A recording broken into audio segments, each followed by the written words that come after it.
As Jesus nie opgestaan het nie, het ons nie 'n geloof nie. Bottom line. Dan kan ons hierdie lewende woord van God vat, ons kan hom toemaak en ons kan hom weggooi. Dis wat dit beteken.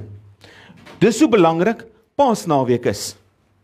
Ons herdenk wat? Die bestaan van ons geloof in wie? In Christus Jesus, wat gesterf het, sodat my sonde verhaal kan word aan die kruis, sodat ek wat in hom glo ewige lewe kan hê. Dis wat dit beteken. En hoe herdenk ons Paasnaweek? Is ons ingeskakel? Wil ons werklik in eenheid met God wees? Het ons 'n passie? Besef ons dat ek en jy losgekoop is deur 'n kosbare lewe.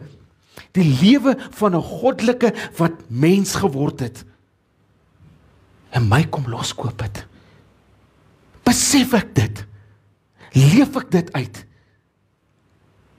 Dis wat Paasnaweek beteken. En gaan kyk hoe herdenk ons dit. Kyk hoe sê ons dankie vir die Here. Ek sê nie jy moet op jou knieë gaan en die hele tyd net dankie, dankie sê nie. Nee.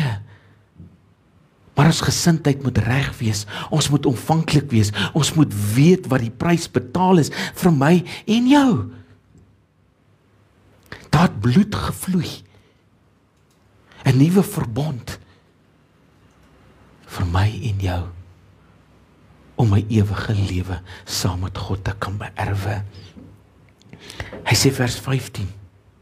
Boonop word ons as valse getuienis vir God bevind, omdat ons teen God getuig het, dat hy Christus opgewek het, wat hy dan nie opgewek het nie.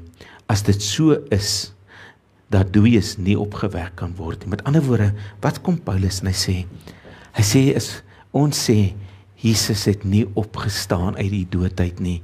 En as ons dit nie geval is nie, maak ons God tot 'n leenaar. Wow, het jy al dit raak gelees?